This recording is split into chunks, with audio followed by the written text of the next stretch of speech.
Un amigo mío me contó una vez acerca de su visita a un taller de tapicería en las afueras del Cairo, Egipto. Tenían cuartos llenos de personas tejiendo alfombras. Mi amigo estaba cautivado por la manera en que los delgados hilos podían tejerse con otros miles de hilos similares para formar complejos patrones de tapices.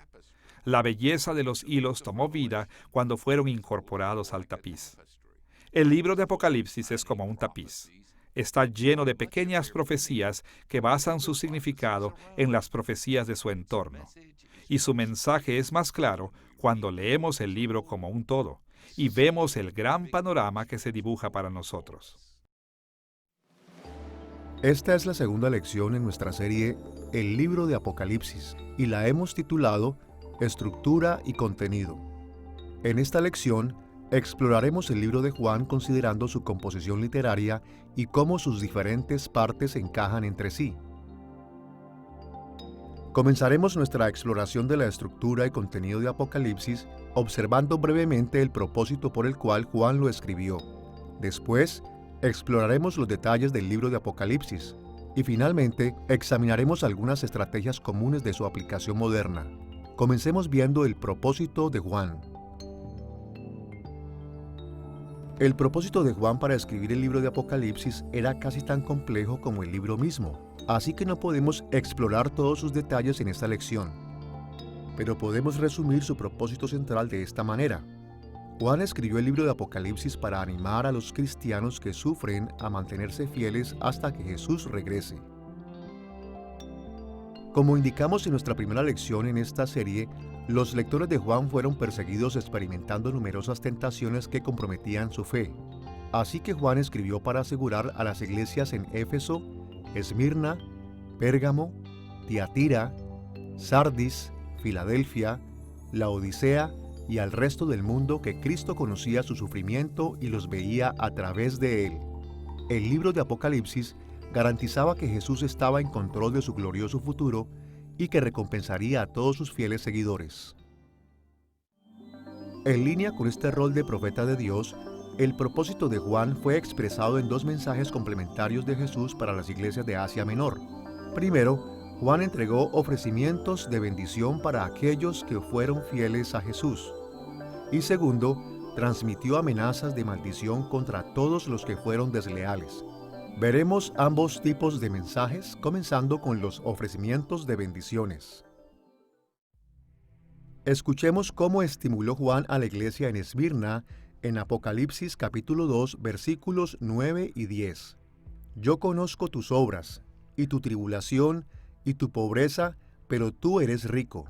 No temas en nada lo que vas a padecer.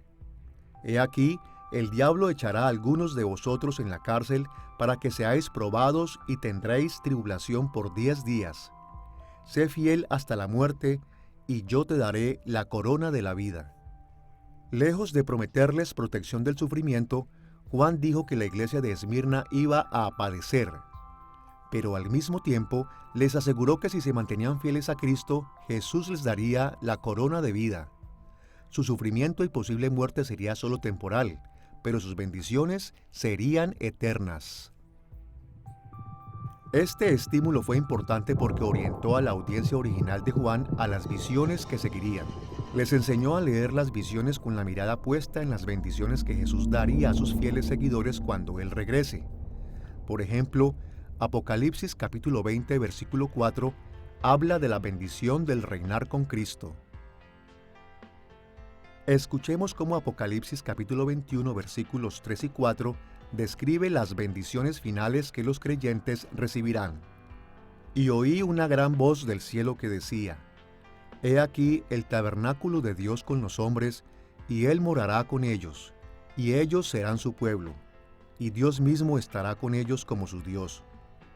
Enjugará Dios toda lágrima de los ojos de ellos, y ya no habrá muerte, ni habrá más llanto, ni clamor, ni dolor, porque las primeras cosas pasaron. Esta visión del futuro debe haber motivado a los lectores de Juan a ser fieles a Dios, de manera que habrían de obtener estas maravillosas bendiciones. Tenemos momentos claves en el libro de Apocalipsis donde se prometen bendiciones para el pueblo de Dios. En Apocalipsis capítulos 2 y 3 podemos pensar, por ejemplo, en las promesas para los que vencen. Promesas que son reiteradas al final del libro para aquellos que vencen.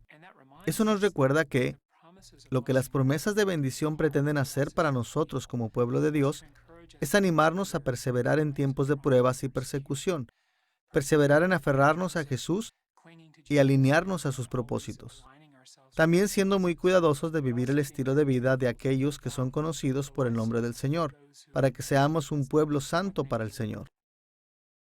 El propósito de los ofrecimientos de bendición que encontramos repetidamente en Apocalipsis es casi como si fueran parte de la naturaleza apocalíptica del libro, porque garantizan a esas personas que a pesar de su realidad, a pesar de lo que realmente ven con sus ojos, que están maldecidos, que están sufriendo, que son insignificantes, que están peleados con Roma, que están aislados de la cultura, todas las cosas parecen estar en contra de ellos, pero la verdadera historia, si pudiéramos quitar el velo, por así decirlo, la verdadera historia es que si se aferran a la palabra de Dios y al testimonio de Jesús, experimentarán la bendición de Dios. Además de ofrecer bendiciones a los fieles seguidores de Jesús, Juan también expresa su propósito en las amenazas de maldición que hace en contra de aquellos que son desleales a Cristo. Solo como un ejemplo, escuchemos la amenaza que hace Jesús contra la iglesia Laodicea en Apocalipsis capítulo 3, versículo 16. Pero por cuanto eres tibio y no frío ni caliente, te vomitaré de mi boca. Estas palabras exhortan firmemente a los lectores de Juan a arrepentirse de sus pecados y a vivir en vehemente sumisión a Jesús. La amenaza de ser vomitados de la boca de Cristo advierte claramente que la rebelión flagrante contra Jesús les llevaría a maldiciones divinas. Estos tipos de amenazas fueron incluidas para que la audiencia original de Juan pudiera leer las visiones que seguían con la conciencia de las maldiciones de Dios. Como autor, Juan remarcó estas maldiciones muchas veces para exhortar tanto a los falsos como a los verdaderos creyentes a arrepentirse de sus pecados. Por ejemplo, varias veces las visiones de Juan describen los castigos que caen sobre aquellos que adoran a la bestia. Estos idólatras son aplastados en el lagar de Dios en Apocalipsis capítulo 14. Son atormentados con enfermedades en el capítulo 16. Y son quemados en el lago de fuego en los capítulos 19 al 21. Estas visiones eran verdaderas amenazas en contra de los falsos creyentes en las iglesias de Asia Menor, pero también animaban a los verdaderos creyentes a evitar el tipo de comportamiento y actitud que conduce al juicio de Dios. Las advertencias del juicio en el libro de Apocalipsis realmente tienen dos propósitos. Por un lado, para los creyentes que permanecen firmes, que están soportando el sufrimiento, son un recordatorio y una promesa de que la demora de la justicia no es en realidad una justicia negada, que el día viene cuando aquellos que han hecho miserables las vidas de los cristianos o han tomado las vidas de los cristianos serán llevados ante la justicia. Por otro lado, hay iglesias en el primer siglo como las que hay actualmente que son muy tentadas por el atractivo de la cultura que nos rodea. La ramera Babilonia, en la visión que le fue dada a Juan en Apocalipsis capítulo 17, está bellamente vestida, se ve atractiva de cierta forma, tiene en la copa de su mano la sangre de los santos e incluso, aunque sabemos lo cruel que es, como representante del lujoso atractivo fundado en la brutalidad, somos capaces de ser tentados. Vemos en los capítulos 2 y 3 cómo algunas de las iglesias a las que Juan trajo este libro fueron tentadas por el encanto de la cultura. Y eso es una advertencia seria para los creyentes a no dejarse engañar por el atractivo de la cultura y el deseo del placer sensual. El mensaje de Apocalipsis realmente es que este mundo es el escenario en el cual la gran batalla espiritual toma lugar. Y nuestras acciones en lo que respecta a la batalla son significativas. Y Dios tiene un propósito y un plan en este mundo. Y viviremos nuestras vidas en línea con su propósito y su plan. Por lo tanto, aquellos que se oponen a los propósitos de Dios pagarán el precio, enfrentarán el juicio de Él. Nosotros como creyentes tenemos la responsabilidad de ser fieles. Y así a través del libro de Apocalipsis el mensaje que aparece una y otra vez es mantenerse firmes, perseverar hasta el fin, porque Dios va a vencer. Dios es el soberano Señor, a pesar de que a lo largo del camino puede parecer que las cosas van en otra dirección. El hecho de que Dios va a juzgar al mal y a recompensar al bien nos llama a responder con fidelidad a su mensaje, con fidelidad a su propósito y a su plan. Sin lugar a duda, muchos detalles del libro de Apocalipsis son difíciles de entender, pero sus principales ideas se mantienen claras. El propósito de Juan era animar a sus lectores a ser fieles a Cristo, aun cuando estuvieran sufriendo. El ofrecimiento de las bendiciones de Dios debió animarlos a ser leales a Jesús y a ser activos en buenas obras. Y Él los amenazó con las maldiciones de Dios para dirigirlos al arrepentimiento. De una u otra forma, cada imagen, símbolo y escenario en Apocalipsis fomenta la fidelidad. Y si mantenemos este propósito en mente, nos ayudará a entender lo que el libro de Apocalipsis significó para los primeros cristianos y lo que significa para los lectores modernos también. Ahora que hemos explorado el propósito del libro de Apocalipsis, pongamos atención a sus detalles. El libro de Apocalipsis comienza con una pequeña introducción en el capítulo 1, versículos del 1 al 8. Siguiendo esto, el cuerpo de Apocalipsis consiste de 4 visiones centrales. Una visión de Cristo en el capítulo 1, versículo 9 al capítulo 3, versículo 22. Una visión acerca de los eventos por venir en el capítulo 4, versículo 1 al capítulo 16, versículo 21. Una visión que describe el castigo de la gran ramera en el capítulo 17, versículo 1 al capítulo 21, versículo 8. Y una visión de la novia, la esposa del Cordero, en Apocalipsis capítulo 21, versículo 9 al capítulo 22, versículo 5. Después de las 4 visiones centrales, el libro de Apocalipsis termina con una conclusión en el capítulo 22, versículos 6 al 21. Las 4 grandes visiones en el cuerpo de Apocalipsis son introducidas cada una con una frase. Juan estaba en el Espíritu. Juan consistentemente usó este lenguaje para marcar el inicio de una nueva división en el cuerpo principal de su libro. Cuando vamos a interpretar esta frase que Juan usó 4 veces en Apocalipsis, al instante yo estaba en el Espíritu, es fácil observar que eso sucede 4 veces, y cada vez que sucede es un punto de cambio en el libro de Apocalipsis. Creo que esto nos permite dividir el libro de Apocalipsis, hablando de manera general, en estos segmentos, en los que tenemos a Jesús y sus cartas al principio, el trono y los juicios en medio, y al final a la ramera y al rey y después a la novia. Esto es todo el libro de Apocalipsis. En Apocalipsis capítulo 1, versículo 10, Juan escribió: Yo estaba en el Espíritu en el día del Señor y oí detrás de mí una gran voz como de trompeta. En Apocalipsis capítulo 4, versículo 2, él reportó: Y al instante yo estaba en el Espíritu, y he aquí un trono establecido en el cielo, y en el trono uno sentado. En Apocalipsis capítulo 17, versículo 3, él dijo: Y me llevó en el Espíritu al desierto. Y en Apocalipsis capítulo 21, versículo 10, él escribió: Y me llevó en el Espíritu a un monte grande y alto, y me mostró la gran ciudad santa de Jerusalén que descendía del cielo de Dios. Esta referencia de ser atrapado en el Espíritu es una referencia a algún tipo de experiencia que a Juan como profeta le es dada, en la cual él es llevado a un estado visionario para recibir estas visiones simbólicas. Los antecedentes están en la profecía de Ezequiel en el Antiguo Testamento, donde en un par de puntos Ezequiel habla del Espíritu llevándolo a un lugar y mostrándole cosas que de otro modo no podría ser capaz de ver. Es una experiencia que no entendemos completamente.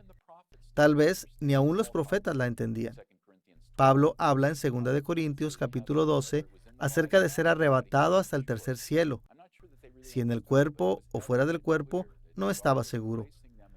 No estoy seguro de que ellos entendieron esto, pero era evidente y claro que Dios estaba colocándolos en una posición donde podían recibir revelaciones visionarias bastante fuera de lo común y podrían traernos estas palabras al escribirlas, poniéndolas en la Biblia con las palabras que el Espíritu les dio a ellos para describir estas visiones y experiencias.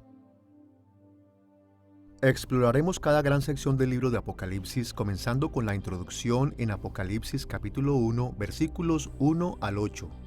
La introducción comienza con un prólogo en Apocalipsis capítulo 1, versículos 1 al 3, que hace hincapié en la autoridad divina del libro. Tiene su origen en Dios Padre, fue dada a Jesucristo y se dio a conocer a través de un ángel. Y como profeta de Cristo, Juan fue un mensajero autorizado que transmitió el mensaje de Jesús a las iglesias. Los versículos 4 y 5 contienen un saludo en el cual Juan se identifica a sí mismo y a su audiencia. Específicamente les escribió a las 7 iglesias en la provincia romana de Asia, localizada en Asia Menor. Juan también incluyó un saludo de Dios el Padre, quien es descrito como el que es y que era y que ha de venir, del Espíritu Santo, cuya plenitud o integridad se simboliza como los 7 espíritus ante su trono, y de Jesucristo, a quien Juan llama el testigo fiel, el primogénito de entre los muertos y el gobernador de los reinos de la tierra. En los versículos 5 al 8, Juan ofreció una alabanza a Dios y esta alabanza reveló algunas de sus preocupaciones centrales por su audiencia. Juan alabó a Dios por su soberanía, convencido de que Dios estaba formando toda la historia para sus propios propósitos gloriosos. Él alabó a Dios por la redención en Jesucristo, porque la vida, muerte, resurrección y ascensión de Jesús son la base de cada esperanza mencionada por Juan en su libro. Y finalmente, él alabó a Dios por la promesa de que Cristo vendría otra vez, el gran evento futuro cuando todo lo que Dios ha planeado y prometido será cumplido. Los cristianos podemos responder a nuestra futura esperanza, a la completa redención, en un espíritu de esperanza. Esperanza es la segura anticipación de un futuro positivo. Y la extraordinaria y práctica naturaleza de la esperanza es la que nos hace optimistas, nos hace perseverar, nos hace resistentes y nos da en el presente un tipo de gozo anticipado, en la confianza de que lo que ha sido prometido se convertirá en realidad. Nos sostiene aún más por el sentido de una segura inevitabilidad del resultado por el cual trabajamos actualmente, en el que lo natural puede ser un poco inestable o incierto desde nuestra perspectiva limitada.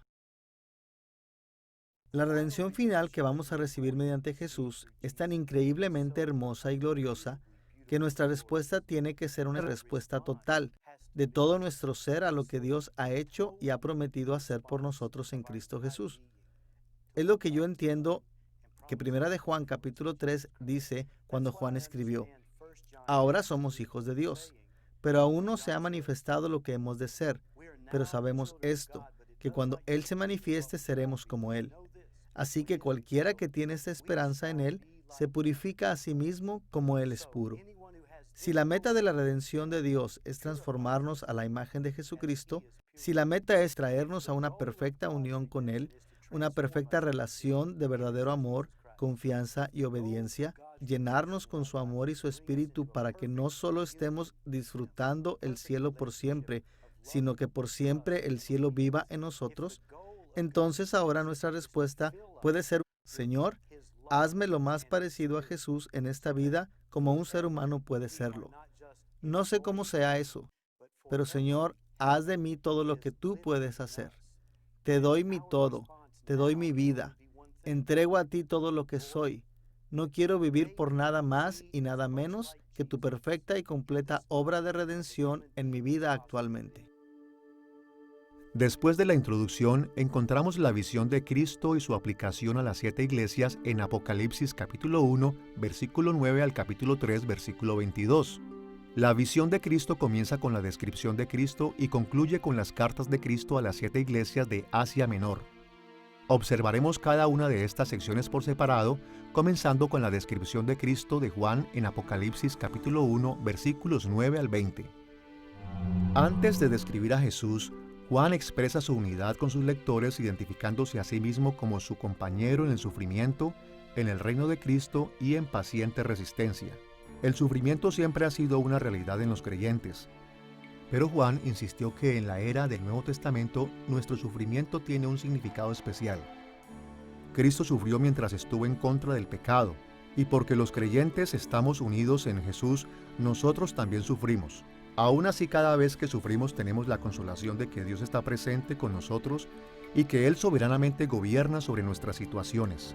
En cada circunstancia, aún en el martirio, tenemos la victoria sobre el mal y la muerte a través del poder de Cristo. Juan también indicó que él recibió esta visión mientras él estaba en el Espíritu. Esto probablemente indica que Juan estaba en un estado de éxtasis espiritual, aun y cuando no fue movido físicamente a otro lugar. Esta es una de las maneras en las que Dios se revela a sí mismo a los profetas en el Antiguo Testamento, también como lo podemos ver en pasajes como Ezequiel capítulo 3, versículo 12.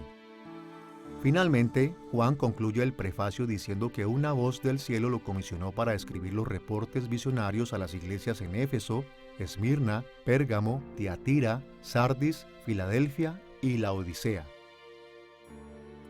La descripción que Juan hizo de Jesús comienza en Apocalipsis capítulo 1, versículo 12.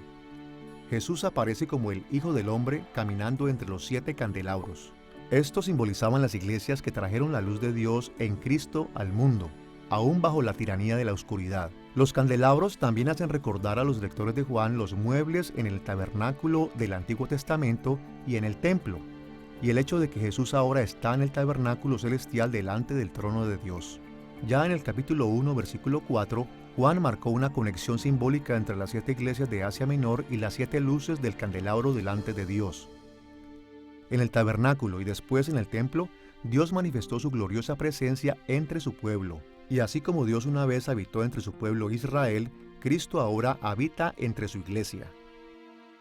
Jesús también estaba vestido de una túnica y un cinto, asemejando al sumo sacerdote en el templo judío.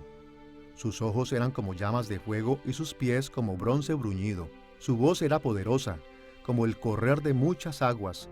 Una espada de 2 filos salía de su boca, y su rostro brilló tan intensamente con su gloria que parecía el mismo sol. Esta apariencia mostraba que Jesús era majestuoso, glorioso y poderoso. Cuando leemos Apocalipsis capítulo 1, una de las cosas más sorprendentes es la visión que vemos ahí de Jesucristo. Lo primero es que claramente esto es un retrato simbólico de Jesús. No es una imagen que se va a dibujar o tomar literalmente, pero recordemos que Juan escribió este libro, que es una carta, una profecía y también una literatura apocalíptica. Él escribió este libro para los creyentes que estaban sufriendo, algunos de ellos dando sus vidas por Jesucristo y por el Evangelio, y vivían bajo la amenaza de perder sus vidas por el Evangelio. En el capítulo 1 está la gloriosa imagen de Jesucristo como el Hijo del Hombre, y tenemos varias descripciones de Jesús, vistiendo una túnica sacerdotal. Es el medio por el cual entramos en la presencia de Dios. Juan lo dibuja con cabello blanco, blanco como la nieve, lo que es muy interesante porque así es descrito en Daniel capítulo 7, la persona con cabello blanco en Daniel capítulo 7 es Jehová. Juan aplica eso a Jesús, mostrando que Jesús es igual a Jehová, que Él es totalmente divino. En esta imagen Jesús tiene una espada aguda, pero de 2 filos en su boca. Obviamente no es literal, pero enfatiza el poder de su palabra que puede cortar y destruir a sus enemigos, por lo que la iglesia puede encontrar consuelo en Cristo. Nos dice que su rostro resplandece de gloria, que Él es el glorioso Señor. Jesús le dijo a Juan que Él tiene las llaves de la muerte y del Hades. Esto es lo que la iglesia estaba enfrentando. Estaban enfrentando una posible muerte y estaban naturalmente preocupados por su futuro. Y Juan lo enfatiza, ¿no es cierto? Que Jesús es soberano, que Él es el resucitado, Él es el que vive, Él es el primero y el último. Él ha conquistado la muerte, no tiene por qué temer. Se ve como si Nerón o Domiciano o cualquiera que pensemos que era el emperador en ese tiempo, lo que es debatible, pero cualquiera que fuera el emperador romano, se ve como si el emperador estaba en control o la autoridad política estaba en control. Ellos no estaban en control. Jesús reina, Jesús gobierna. Todo el mundo tendrá que contar con Él. Apocalipsis es fundamentalmente un libro de consuelo para la iglesia sufriente, un llamado a la perseverancia, un llamado a confiar que Jesús es el soberano, el glorioso Señor. Él está caminando en medio de los candeleros. Ellos deben consolarse y fortalecerse y mantener su esperanza y confianza en Él. Ahora que hemos examinado la descripción de Cristo de Juan, Observemos las cartas de Jesús a las 7 iglesias en Apocalipsis capítulos 2 y 3. Cristo dirigió cartas a las 7 iglesias localizadas en Asia Menor, que está en la porción oeste de la Turquía moderna. Él arregló las cartas en el orden en el que una persona podía repartirlas en un viaje. Él escribió primero a la ciudad costera de Éfeso, después a Esmirna, en el norte, después a Pérgamo, aún más al norte. La siguiente carta la dirigió al sureste, a Tiatira, después Sardis, después Filadelfia, después la Odisea. Estas cartas grabaron las palabras que Jesús habló en su tribunal celestial y fueron designadas para ayudar a las iglesias a entender y a responder a las visiones que siguieron. En términos generales, todas estas cartas siguen el mismo patrón básico con ligeras variaciones en el orden. Este patrón contiene muchos elementos que asemejan las profecías del Antiguo Testamento y nos recuerdan que Juan servía como profeta de Jesús para estas iglesias. Primero, cada carta comienza dirigida al ángel de cada iglesia. Algunos intérpretes han tomado esto como una referencia a mensajeros humanos que representan a cada iglesia, pero en este contexto de una visión celestial es más probable que estos eran ángeles reales que Cristo asignó a cada congregación local. Segundo, hay una descripción de Cristo elaborada a partir de su aspecto en Apocalipsis capítulo 1, enfatizando una característica de Jesús que es relevante para la carta. Tercero, hay una reclamación de conocimiento, indicando que Cristo conocía estas iglesias y los detalles de sus vidas. Cuarto, hay una evaluación de la iglesia que consiste en elogios y algunas veces incluye reproches. Quinto, hay una mezcla de ofrecimientos de bendición y amenazas de maldición apropiadas para la evaluación de Cristo de la iglesia. Sexto, hay una promesa de que todos los que vencieren heredarán las bendiciones eternas. Y séptimo, cada carta tiene una exhortación a la obediencia a Cristo. Las similitudes entre las cartas en Apocalipsis, capítulos 2 y 3, nos alertan sobre las principales ideas en esta sección. Cristo se dirigió a estas iglesias como su legítimo rey. Él estaba consciente de sus circunstancias presentes y tenía la autoridad para evaluarlas. Él ofreció bendiciones y amenazó con maldiciones para animarlos a la fidelidad. Y les recordó que la salvación eterna era solo para aquellos que superan las pruebas y tentaciones. Como era de esperarse, estos temas también juegan un rol importante a lo largo de todo el contenido principal del libro de Apocalipsis.